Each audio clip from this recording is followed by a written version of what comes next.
حاصل وفا تم ہو، جو کہ لکھا ہے نیلم ریاست نے۔ اس کی پہلی قسط شروع کرنے جا رہی ہوں۔ اگر آپ نے ابھی تک میرا چینل سبسکرائب نہیں کیا تو پلیز میرے چینل کو سبسکرائب کر لیں، لائک کر دیں اور کامنٹ کر دیں۔ تو چلیے آئیے شروع کرتے ہیں حاصل وفا تم ہو کی پہلی قسط۔ کون بتائے گا کہ جب گنجے درختوں پر پتے اگنا شروع ہو جاتے ہیں تو کون سا موسم آتا ہے؟ 20-21 کی تعداد پر مشتمل کلاس بیک وقت بولی تو آدھے بچوں نے اسپرنگ کا نعرہ لگایا، آدھے چلائے بہار۔ شاباش! جب بہار آتی ہے تو کیا ہوتا ہے؟ ہرے رنگ کی لانگ سکرٹ کے اوپر کالے اور ہرے پرنٹ کی شارٹ شرٹ تھی، گلے میں کالا اسکارف ڈالا ہوا تھا، پیروں میں چمڑے کا سادہ کھسا، کھلے بال کمر پر گرے ہوئے تھے، کچھ ہوا کے سنگ اٹکیلیاں کرتے ہوئے اس کے چہرے کے گرد جھول رہے تھے۔ اس دفعہ وہی سوال الگ انداز میں کیا، جس پر ساری کلاس کے ہاتھ کھڑے ہوئے۔ وہ درمیان والی لائن میں موجود سنی کے فرنٹ ڈیسک کے ساتھ ٹیک لگا کر کھڑے ہوتے ہوئے بولی، شازمہ آپ بتاؤ۔ نیلی آنکھوں والی 5 سالہ شازمہ خوشی سے اپنی جگہ سے اٹھ کر جوش میں بولی، جب بہار آتی ہے تب گنجے درختوں پر پتے اگتے ہیں۔ بہت خوب، اور کیا ہوتا ہے؟ اور ہم اپنی نانی کے گھر جاتے ہیں اور ہماری بلی نے 5 بچے دیے ہیں۔ نیلی آنکھوں والی شازمہ اپنی آدھی توتلی زبان میں روکے بغیر بولتی جا رہی تھی۔ پہلے تو ساری کلاس میں کہے گونجے، پھر تجسس نے سر اٹھایا۔ کوئی بولا، 5 بچے! شازمہ نے فخر سے اپنا 2 پونیوں والا سر اس بات میں ہلایا۔ ایک بولی، ان کے دانت ہیں؟ ایک بولا، پاگل، بلی کے دانت ہوتے ہیں جن سے وہ چوہے کھاتی ہے۔ سوال کرنے والی بولی، بلی کے بچوں کے دانت نہیں ہوتے ہیں۔ شازمہ بولی، ان کی آنکھیں ابھی بند ہیں اور ناک بہت پنک ہے، اس لیے میں نے ایک کا نام پنکی رکھا ہے۔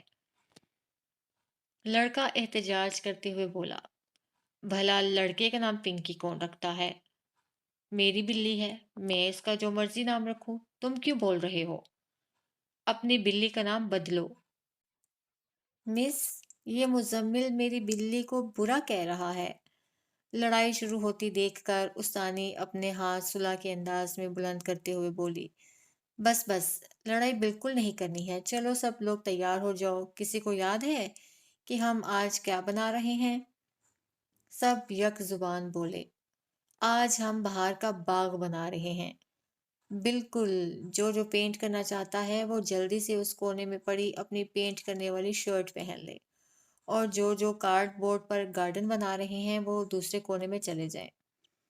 اس نے پہلے سے ہی 2 کونوں میں نیچے چٹائی بچھا کر ایک پر پینٹ اور برش رکھے ہوئے تھے اور دوسری طرف کارڈ بورڈ کے ساتھ گلو اور مختلف رنگوں کے ٹیشو پیپر وغیرہ موجود تھے۔ جیسے ہی بچے اپنے لیے جگہ چن کر بیٹھ گئے، پینٹ والوں نے یونیفارم کے اوپر وہ والی شرٹس پہن لی جو ان کے گھر سے بڑے سائز کی پرانی شرٹ منگوائی گئی ہوئی تھی۔ وہ ہاتھ میں ڈرائنگ کی بڑی بڑی شیٹس لے کر آگے بڑھی۔ اب میں سب کو ایک ایک شیٹ دوں گی، سب سے پہلے آپ نے اس کے اوپر اپنا نام لکھنا ہے، پھر کام شروع کرنا ہے۔ باری باری سارے بچوں کے درمیان پیپر تقسیم کرنے کے بعد وہ ان کے پاس وہیں چٹائی پر بیٹھنے جا رہی تھی جب کلاس روم کے دروازے پر دستک ہوئی۔ اس نے پلٹ کر دیکھا، کینٹین والی آپا اندر آتے ہوئے معنی خیز انداز میں پتیسی نکال رہی تھی۔ مس جی، آپ کے لیے پھول آئے ہیں۔ شاہدہ آپا، میں نے کتنی دفعہ آپ سے کہا ہے کہ آپ میرے لیے آنے والے پھول وغیرہ گیٹ سے ہی لوٹا دیا کریں۔ کیوں جی، پھول اللہ کی اتنی خوبصورت تخلیق، میں تو ایسی بے قدری نہیں کر سکتی ہوں۔ مس نے شاہدہ کے ہاتھ سے چھیننے کے انداز میں پھول اور کارڈ لیا۔ آج پوچھ ہی لیا، آپ کو اس کام کے کتنے پیسے ملتے ہیں؟ جھوٹ مت بولیے گا۔ اچھا، میں بھی جھوٹ بول کر گناہ کیوں کماؤں؟ ہر روز کا 1000 روپیہ ملتا ہے۔ اس کے علاوہ ہر ہفتے میک ڈونلڈ کے فیملی کوپون ملتے ہیں۔ پچھلے مہینے خوبصورت دھاگے کے کام کی اتنی نفیس چادر ملی تھی، مس جی کیا بتاؤں، اس ایک چادر کی وجہ سے میری پوری الماری میں رونق آ گئی ہوئی ہے۔ مس نے آنکھیں گھمائیں۔ اچھا آپ یہاں سے جائیں، شکریہ۔ لے جی، شکریہ کس بات کا، میں ہر وقت حاضر ہوں، حکم کریں۔ ویسے کوئی جواب بھیجنا ہے؟ اس نے پھول اور کارڈ اپنے میز پر رکھنے کے بعد شاہدہ کو یوں دیکھا جیسے اس کی دماغی حالت پر شبہ کر رہی ہو۔ شاہدہ جلدی سے صفائی دیتے ہوئے بولی، مس جی یہ ایٹیکیٹس میں آتا ہے جی، میں اپنی مس مہوش کو ہی لے لیں۔ پچھلے ہفتے ان کے لیے چاکلیٹ آئے، انہوں نے اسی وقت شکریہ کا نوٹ لکھ کر بھیجا تھا۔ آپ کے تو کئی مہینوں سے بلا داغا پھول اور کارڈ آ رہے ہیں، مجھے تو ڈر پڑ گیا ہے کہیں پاکستان میں پھولوں کی قلت نہ پڑ جائے۔ بندہ کوئی چھوٹا موٹا بکے خرید لے، نہ جی نہ، یہ کوئی 1000 پھول جوڑ کر خاص گلدستے بنتے ہوں گے جو یہاں اسکول میں پڑے پڑے سڑ جاتے ہیں۔ ایک بندہ اتنی محنت کر رہا ہے، بیچارے کا شکریہ ہی ادا کر دیں۔ آپ براہ کرم جائیں، اور اب اگر آپ نے اپنی حرکتیں نہ بدلی میں واقعی میڈم کے آگے آپ کی شکایت لگا دوں گی۔ نہیں نہیں مس جی، یہ ظلم مت کرنا، میرے بچوں کے چھوٹے چھوٹے بچے ہیں، وہ مجھ سے فرمائشیں کرتے ہیں، نانی یہ لینا ہے، دادی وہاں جانا ہے۔ میری نوکری چلی گئی تو میں ان کی فرمائشیں کیسی پوری کروں گی؟ مجھ غریب بوڑھی عورت کے بڑھاپے پر رحم کھاؤ۔ اس نے شاہدہ کی آخری لائن کے جواب میں اس کے تازہ تازہ کلر ہوئے ڈرٹی براؤن بالوں اور گرے ناخنوں کو جتاتی نظروں سے دیکھا۔ اس کا اشارہ سمجھ کر شاہدہ بولی، کیا مطلب مجھے جینے کا کوئی حق نہیں ہے؟ ابھی تو آ کر مجھے وقت ملا ہے تھوڑا فیشن کرنے کا۔ پہلے تو اولاد کو پالنے اور ان کے خرچے پورے کرنے کے چکر میں مت ماری رہتی تھی۔ بس چھوٹی بیٹی رہ گئی ہے، باقی سب اپنے گھروں والے ہو گئے۔ نہ میں اپنی کسی بیٹی کے ساتھ رہتی ہوں، نہ بیٹے کے ساتھ۔ اپنا کماتی ہوں، مرضی سے جہاں جی چاہے لگاتی ہوں، اولاد کا منہ نہیں دیکھنا پڑتا ہے۔ میں آپ کی ہمت اور جوانمردی کو سلام پیش کرتی ہوں، مگر اپنی ذاتی زندگی میں مداخلت کی اجازت ہرگز نہیں دے سکتی ہوں۔ اچھا اتنا تو بتا دو، اس بیچارے نے ایسا کیا کر دیا ہوا ہے؟ کیا تم سے شادی کرنا چاہتا ہے؟ کارڈ میں کیا لکھ کر بھیجتا ہے؟ اللہ حافظ شاہدہ باجی، میں مصروف ہوں۔ بڑی ہی بے مروت ہو۔ شاہدہ کے جانے کے بعد وہ کلاس روم کی واحد الماری کی جانب بڑھی۔ الماری کے اندر لگی چابی گھما کر پٹ کھولا تو سامنے ایک بڑی تہ میں سفید اور پنک لفافوں میں لپٹے کارڈ پڑے تھے۔ کچھ سوچ کر اس نے ہاتھ میں پکڑا کارڈ کھولا۔ لمبی لمبی خوبصورت لکھائی میں درج تھا، I want to have babies with you۔ Card پڑھنے کے بعد چند پل تک سانس لینا بھول گئی۔ اپنا سر الماری کے پٹ کے ساتھ ٹکا کر آنکھیں بند کر کے کھولیں تو ان میں ہلکی سی نمی تھی۔ آج پہلی دفعہ اس نے کارڈ کھولا تھا، ورنہ جیسے ملتا ویسے ہی بند حالت میں الماری میں رکھ دیتی تھی۔ اس نے مصروف بچوں پر ایک نظر ڈالی اور پرانے پڑے کارڈز میں سے ایک اٹھا کر کھولا جس میں لکھا ہوا تھا My home is where you are۔ اس نے سنجیدہ چہرے سمیت اگلے کارڈ کا لفافہ پھاڑ کر کھولا۔ You are my only family۔ وہ اتنے مہینوں سے اپنے دل کے گرد سر دیوار کھڑی کیے ہوئے تھی جس میں سے اس شخص کے خیال کو بھی گزر کر دل تک جانے کی اجازت نہیں تھی۔ ظالم لوگ اتنے خالص احساسات کے حقدار نہیں ہوتے ہیں۔ اس کے پیروں کے پاس سفید اور پنک لفافوں کا ڈھیر نمودار ہو رہا تھا۔ اگلے کارڈ پر کہہ رہا تھا I am falling for you and the depth is growing deeper and deeper with each passing day۔ اس کے لبوں پر استہزائیہ مسکراہٹ دوڑ گئی۔ تمہیں اب محبت ہوئی ہے جب کچھ بچا ہی نہیں۔ اس نے وہ کارڈ پھاڑ کر ٹکڑے ٹکڑے کرنے کے بعد الماری کے ایک کونے میں پڑے سوکھے پھولوں کے ڈھیر پر پھینک دیا۔ یہ تمہاری محبت کی قبر اور اس پر پڑے باسی پھول۔ آج جیسے طے کر لیا تھا، ایک ہی دفعہ سارے زخم کو ریت کر ہی دم لینا ہے۔ اگلا کارڈ کہہ رہا تھا I miss you so bad it hurts like hell۔ ہونٹ کپ کپائے جن کو دانتوں تلے اتنی سختی سے دبایا کہ منہ میں خون کا ذائقہ گھل گیا۔ گال پر گر آنے والے آنسو کو ہاتھ کی پشت کے ساتھ جھٹک دیا۔ تمہارے چند ڈائیلاگز مار دینے سے میری تکلیف کم تو نہیں ہو جائے گی۔ اچھا ہے کہ تمہیں تکلیف ہوتی ہے، میں تم پر ترس نہیں کھاؤں گی۔ یہ نہیں تھا کہ پچھلے 6 ماہ سے ملنے والے کارڈز کے بارے میں اس کو خیال نہ آیا ہو۔ کہ آخر ان کے اندر کیا لکھا گیا ہوگا، مگر پھر بھی جو سامنے آ رہا تھا اس کی امید نہ تھی۔ وہ بس گریٹنگز ہی سمجھتی رہی۔ ہاتھ میکانکی انداز میں چل رہے تھے، جیسے ایک ہی دفعہ میں سارے کارڈ پڑھ لینا چاہتی ہو۔ I know I don't deserve your forgiveness, but I'm still asking for it. بے وقوف ترین انسان۔ You are the only one for me, always have been and always will be.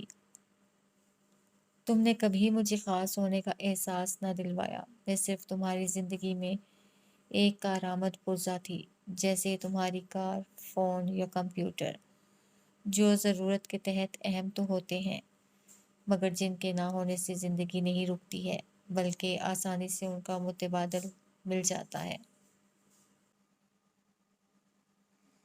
Come home, تم نے ہی تو کہا تھا اپنے گھر چلے جاؤ، اب آواز کیوں دے رہے ہو؟ میں اپنے گھر ہوں۔ Without you I feel so empty. تم نے مجھے کھوکھلا کر دیا ہے تو خوش کیسے رہ سکتے ہو؟ I don't want to live without you. یہ راستہ تم نے خود چنا تھا، مجھے تو بس حکم دیا گیا تھا۔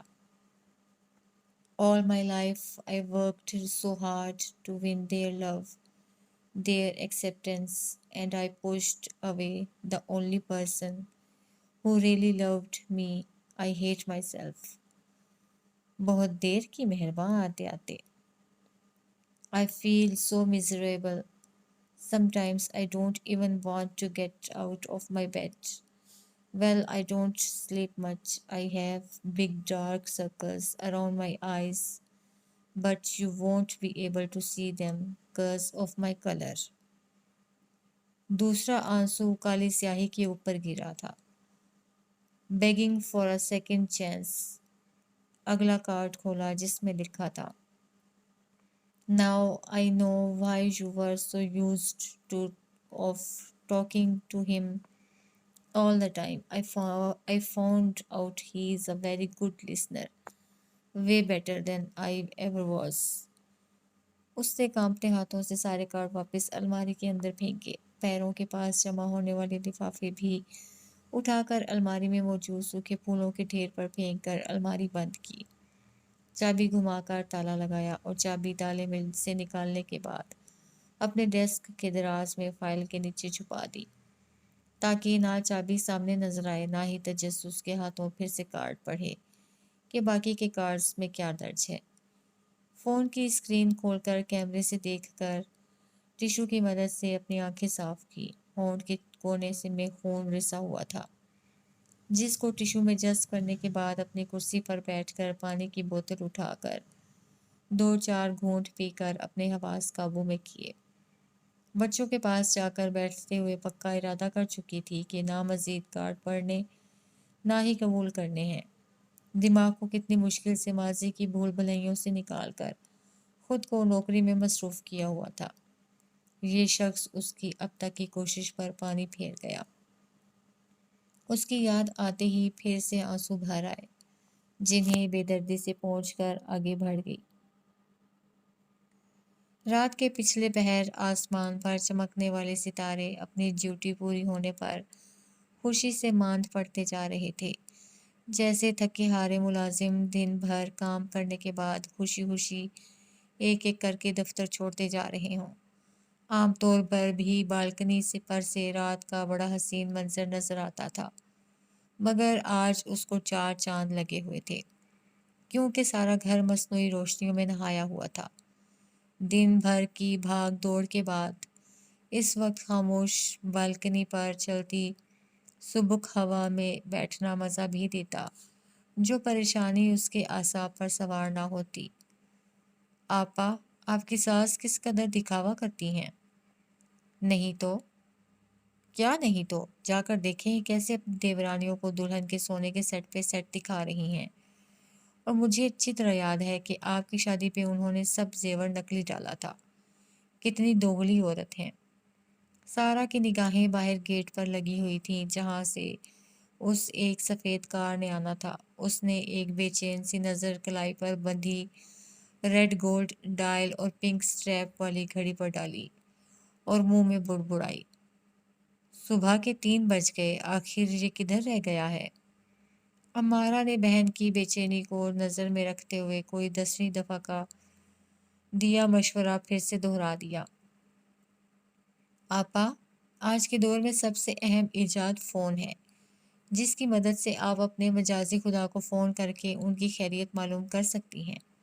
مگر نہیں، فون کر چکی ہوں میری ماں، مگر اس کا فون نہیں لگ رہا ہے۔ تو ان کے ڈرائیور کے نمبر پر کر لیں، وہ اس وقت ڈرائیور کے بغیر گیا ہوا ہے۔ ویسے بھی ڈین کو اچھا نہیں لگے گا کہ میں ڈرائیور کو فون کروں۔ ایسے ان کے اچھا لگنے اور نہ لگنے کی فکر رہتی ہے جیسے ان کو تو آپ کی بڑی پرواہ ہے۔ اب بھی دیکھ لیجیے گا، انتظار کر کے اپنی جان سولی پہ آپ نے لٹکائی ہوئی ہے، اور ابھی دانیال بھائی گھر آئے نا تو سیدھے اپنے ڈرامے باز ماں کے قدموں میں سلامی دیں گے۔ اور وہ جو 9 بجے سے پٹر پٹر بول رہی ہیں، بھائی کو دیکھتے ہی ان کا بی پی لو ہو جائے گا، اور پھر آپ بیٹھی رہیے گا خالی پیٹ بغیر نیند کے۔ اتنے سچے تجزیے پر سارا نے اپنی بہن کو تگڑی سی گھوری سے نوازا اور بولی، تمہیں نا اماں کے ساتھ ہی گھر بھیج دینا چاہیے تھا، کتنی تیز زبان ہے، بولتے ہوئے یہ بھی نہیں سوچتی ہو شادی والا گھر ہے، کسی نے سن لیا تو کیا سوچے گا۔ یہ سب سوچنے کے لیے آپ موجود تو ہیں، اماں ٹھیک ہی کہتی ہیں۔ اس کی نگاہیں پھر گیٹ پر تھیں جب بے خیالی میں پوچھ بیٹھی، کیا کہتی ہیں؟ یہی کہ پتہ نہیں سارا کو کس دن عقل آئے گی۔ گاڑی کی ہیڈ لائٹس اور غالب ایک ساتھ نمودار ہوئے تھے۔ بھابھی؟ نگاہیں گیٹ پر رکھے اپنے پاس کھڑے دیور کو جواب دیا، میرے دوست گھر جا رہے تھے، مگر میں نے انہیں روک لیا ہے کہ اس وقت واپسی کی کیا تک بنتی ہے۔ نوکر سارے جا چکے ہیں، پلیز آپ ذرا باہر والے گیسٹ روم اور ڈرائنگ روم میں بستر لگوا دیں۔ اس نے بغیر سوچے سمجھے روٹین کے مطابق اچھا کہہ کر بات ختم کر دی۔ ذرا جلدی لگا دیں پلیز، اب بڑی نیند آ رہی ہے۔ ہاں ہاں تم چلو، میں آ رہی ہوں۔ وہ بالکنی پر لگی کرسی پر سے اٹھی۔ وہ غالباً لڑکوں کا کوئی دوست تھا جس نے گیٹ کھولا تھا۔ سفید مرسڈیز گیٹ سے داخل ہوئی، پر چونکہ اس کی مخصوص جگہ آج خالی نہیں تھی، اس لیے سارا کے دل کی پرواہ کیے بغیر گاڑی کے ٹائر لان کی خوبصورت گھاس کو بھی اس کے جذبات کی طرح روندتے ہوئے جا کر لان کے درمیان میں رک گئے۔ گاڑی کا انجن آف ہوا، پھر ہیڈ لائٹس بجھی اور اس کے بعد دروازہ کھلا۔ سارا نے پلکیں جھپکائے بغیر اس کو گاڑی سے نکلتے ہوئے دیکھا۔ مصنوعی روشنیوں میں اس کی زیتونی رنگت چمک رہی تھی، دراز قامت، بھرا ہوا جسم۔ ارمانی کے بادامی سوٹ میں اس کا اصل رنگ مزید واضح ہو رہا تھا۔ پہلی نظر میں اس کو دیکھنے والے اس کو فورنر تصور کرتے تھے، مگر جب وہ فرفر اردو میں بات کرتا تو سامنے والا حیرت سے اس کو دوبارہ دیکھتا۔ وہ جانتی تھی کہ وہ جانتا ہے کہ وہ ہمیشہ کی طرح اس وقت بھی اس کے انتظار میں بالکنی پر موجود ہے، پر ہمیشہ کی طرح آج بھی ڈینیل مراد نے غلطی سے بھی نظر اٹھا کر اوپر کو نہ دیکھا، بلکہ گیٹ کھولنے والے لڑکے کے ساتھ گفتگو شروع کر دی۔ سارا نے اپنے کندھے سیدھے کر کے سر اونچا کیا اور گہری سانس کھینچتے ہوئے وہاں سے ہٹ گئی۔ امارا نے بہن کے چہرے کی سنجیدگی کو دیکھتے ہوئے مزید کچھ نہ کہا، جبکہ سارا دروازے کے پاس رکی اور پلٹے بغیر امارا کو مخاطب کیا، آئمہ تمہارا انتظار کر رہی ہوگی، جا کر سو جاؤ، صبح ناشتے پر ملتے ہیں۔ امارا سے رہا نہ گیا تو کہہ گئی، آپ پہلے ڈنر تو کر لیں۔ سارا کچھ کہے بغیر آگے بڑھ گئی۔ امارا نے پیچھے سے آواز لگائی، بستر لگانے میں مدد کر دوں؟ جس قسم کے غالب اور ایوب کے دوست تھے، سارا کو تو امارا سے مدد لینے کا سوچ کر ہی جھرجھری آ گئی۔ رک کر مڑی اور سختی سے ٹوک دیا، آئمہ کے پاس جاؤ ابھی۔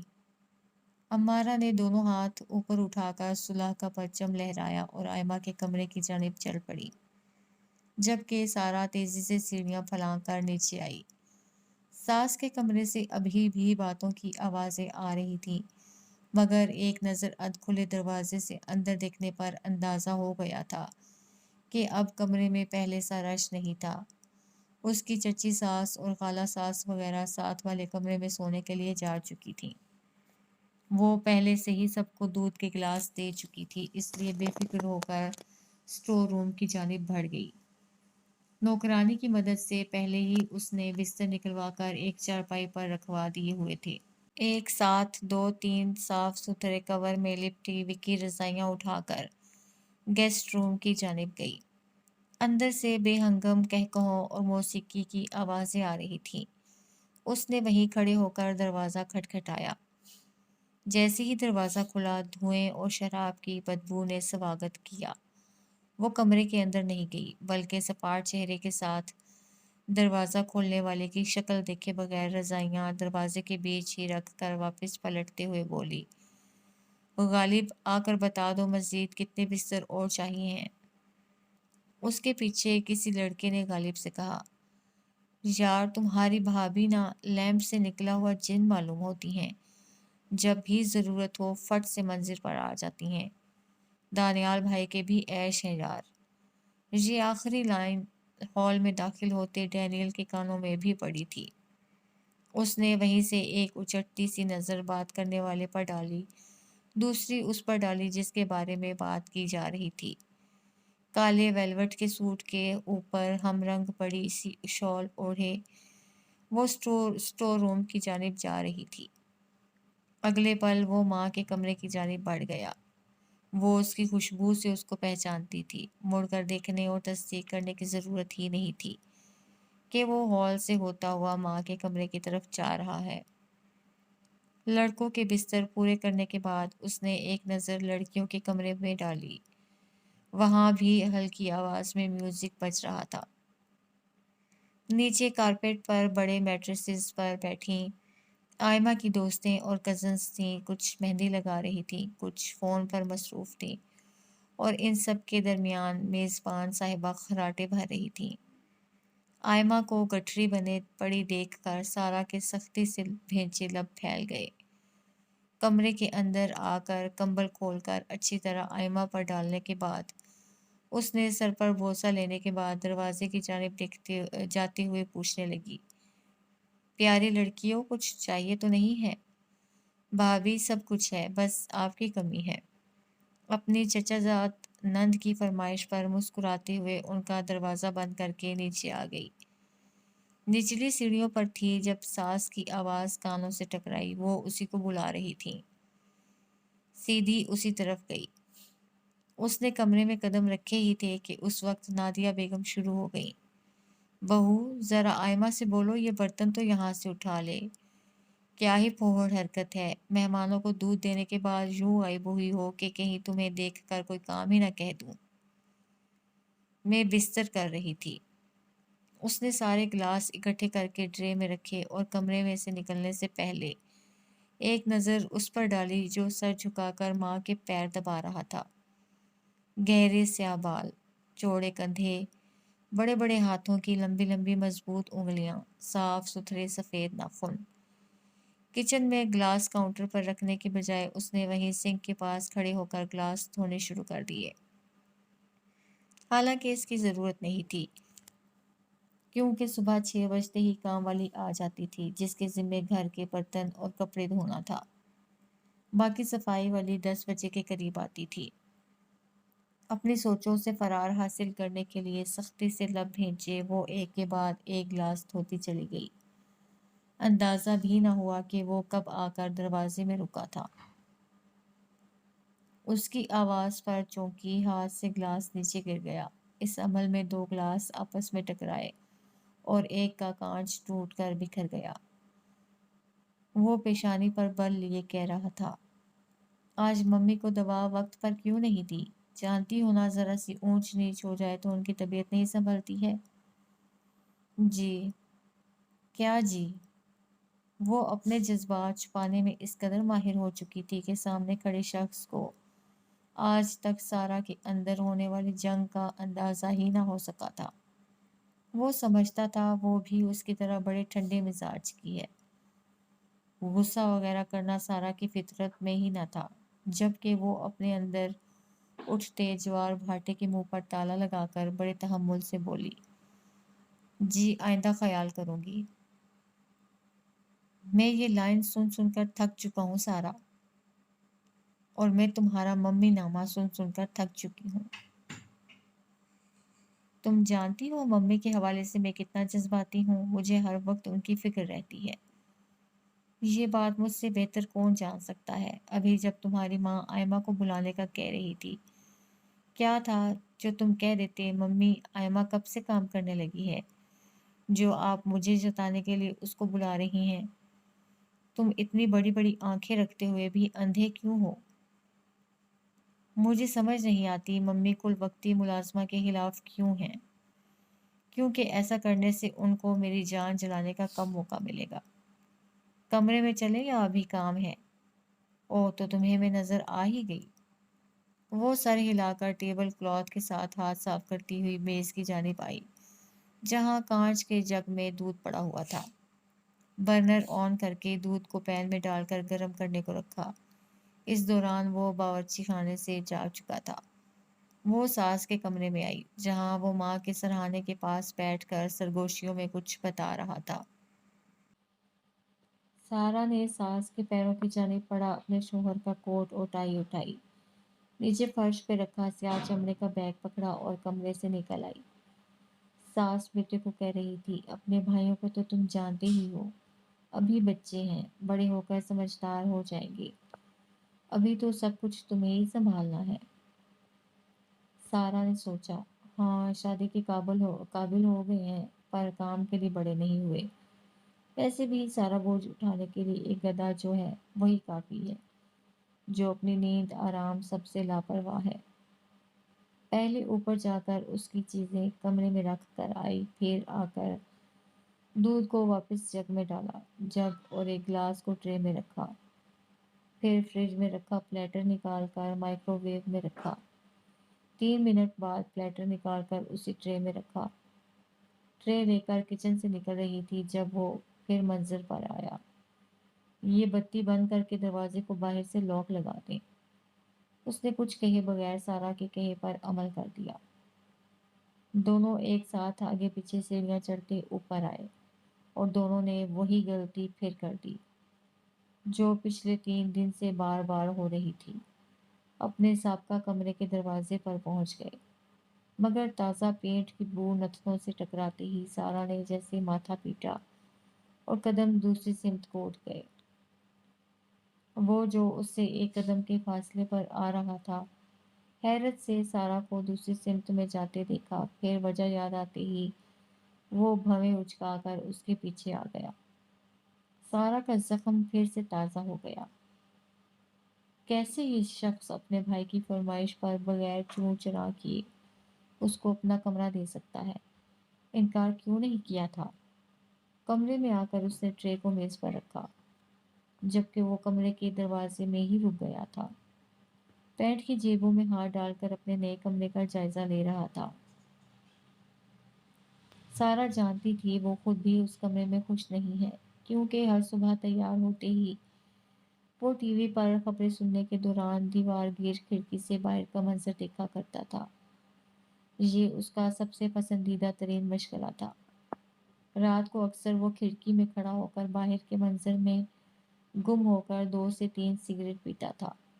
یہ کمرہ اس کو قید خانہ لگتا تھا۔ ڈینیل مراد جیسی آزاد روح کمرے میں آسمان نظر نہ آنے کی وجہ سے اداس تھی۔ یہ کمرہ ایک تو چھوٹا تھا اور کھڑکی تو دور ایک روشن دان تک نہ تھا۔ پرانے کمرے میں واک ان کلازٹ تھا، جہاں ایک لکڑی کی الماری۔ ڈینیل کے آدھے سے زیادہ کپڑے جوتے سارا نے اوپر والے اسٹور روم میں رکھ کر فی الحال تالا لگایا ہوا تھا۔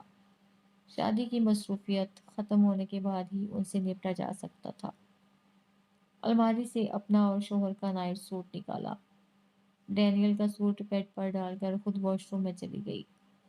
صرف 3 منٹ بعد باہر آ گئی، وہ بیڈ پر آڑا ترچھا ملا۔ کپڑے بدل لیں۔ یہ کمرہ مجھے پسند نہیں ہے، میں جانتی ہوں۔ ہم، چھت پر سو جائیں؟ وہ پوچھ رہا تھا۔ وہ بولی ٹھنڈ زیادہ ہے، ادھر ہی گزارا کریں۔ میں نے ایک کمپنی سے بات کر لی ہے، میں سوچ رہا ہوں اوپر اپنے لیے 2 4 کمرے بنوا لیتے ہیں۔ ماریا کے ساتھ کمرہ تبدیل کر لیں یا آئمہ کے ساتھ؟ دونوں کمروں میں کھڑکیاں ہیں۔ ماریا کو اپنا کمرہ بہت پسند ہے، میں اس سے ایسی کوئی فرمائش نہیں کرنا چاہتا ہوں، اور آئمہ سے تو بالکل بھی نہیں۔ تم مانگو بھی تو وہ ماریا تمہیں سیدھا انکار کر دے گی، اور آئمہ سے تم واقعی نہیں مانگو گے۔ میں اپنی مرضی سے اپنا کمرہ بنوانا چاہتا ہوں، چھوٹے چھوٹے کمروں میں میرا دم گھٹتا ہے۔ وہ اٹھ کر کپڑے بدلنے چلا گیا۔ سارا نے کمرے کی لمبائی اور چوڑائی پر نظر ڈالی۔ اسٹینڈرڈ سائز کمرہ تھا، مگر ڈینیل مراد کے لیے چھوٹا تھا۔ اپنا پلیٹر اٹھا کر بیڈ پر بیٹھ کر کھانا کھانے لگی۔ وہ کپڑے بدل کر آیا، میز کے پاس رک کر گلاس میں اپنے لیے دودھ نکال کر وہیں کھڑے کھڑے پی گیا۔ ایک کے بعد دوسرا گلاس بھرا اور آدھا بیچ میں چھوڑ کر ریموٹ ہاتھ میں لے کر ٹی وی آن کرتے ہوئے اس سے بولا، تم اپنے کھانے کی روٹین کب بدلو گی؟ جب تم وقت سے گھر آنا سیکھ جاؤ گے، جب آپ بیٹھ کر مشروب پینا سیکھ لیں گے۔ اس نے ایک اچٹتی سی نظر بیوی پر ڈالی۔ گھر میں ہر وقت دوپٹہ لے کر گھومنے والی اپنے کمرے میں آتے ہی دوپٹے سے لاتعلق ہو جاتی تھی۔ کانٹے کی مدد سے کھانا ختم کرنے کے بعد وہ میٹھا کھانے لگی۔ وہ کمرے میں لمبائی میں چکر کاٹ رہا تھا۔ سفید گرم شلوار سوٹ میں وہ سارا کے دل پہ راج کر رہا تھا۔ وقفے وقفے سے وہ نظر اٹھا کر اس کو دیکھ لیتی، جو کسی گہری سوچ میں گم تھا۔ کاش تم نے اپنا بوجھ بانٹنا سیکھا ہوتا۔ وہ یہ ساری باتیں خود سے کرتی تھی، سامنے والے کے فرشتوں کو بھی اس کی سوچ کی پرواہ کا اندازہ نہ تھا۔ وہ رہ نہ سکی، پوچھ لیا، کیا کوئی پریشانی ہے؟ وہ چونکا، نظر اٹھا کر سارا کو دیکھا۔ 2 پل غیر دماغی حالت میں تکے گیا۔ پھر جب احساس ہوا کہ وہ جواب ہی منتظر ہے تو نفی میں گردن ہلا دی۔ نہیں، ایسی کوئی بات نہیں ہے۔ تم نے اگر کھانا کھا لیا ہو تو لائٹ بند کر دوں؟ سارا کا جی چاہا ہاتھ میں پکڑی پلیٹ کھینچ کر فرش پر مارے، مگر وہ بظاہر اسی تحمل سے بولی، کھا لیا ہے، آپ لائٹ بند کر لیں۔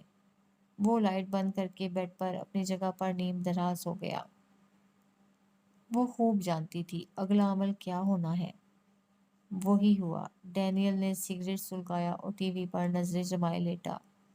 ہر 2 3 منٹ بعد کش بھرتا۔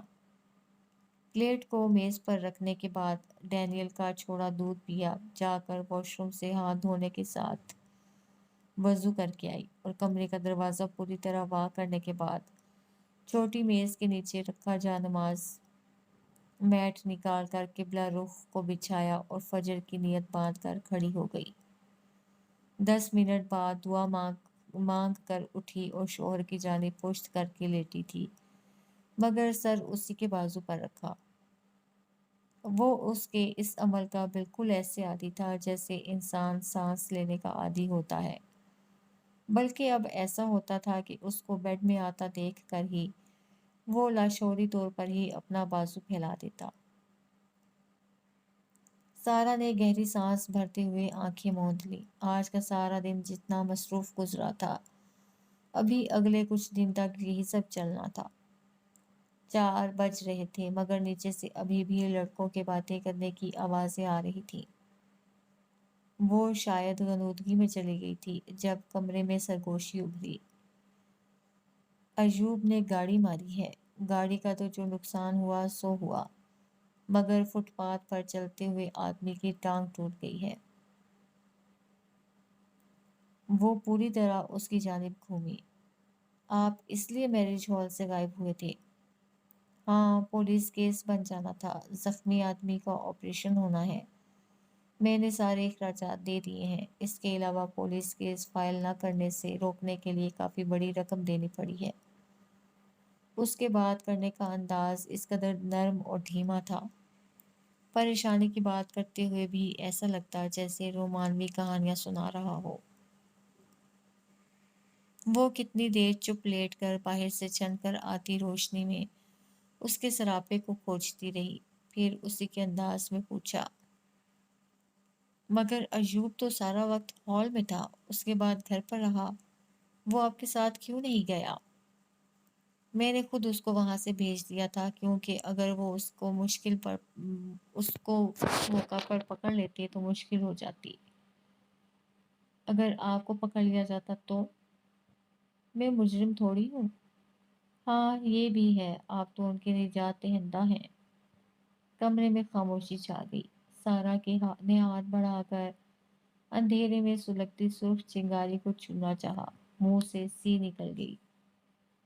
ڈینیل نے چونک کر اپنا ہاتھ اس کی پہنچ سے دور کیا۔ کیا سگریٹ پینے سے سارا کچھ ٹھیک ہو جاتا ہے؟ ساری پریشانی دور ہو جاتی ہے؟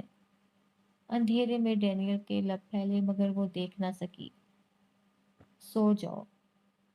وہ بچ جانے والے ٹکڑے کو ایش ٹرے میں مسلتے ہوئے اٹھا اور جا کر دروازہ بند کر آیا۔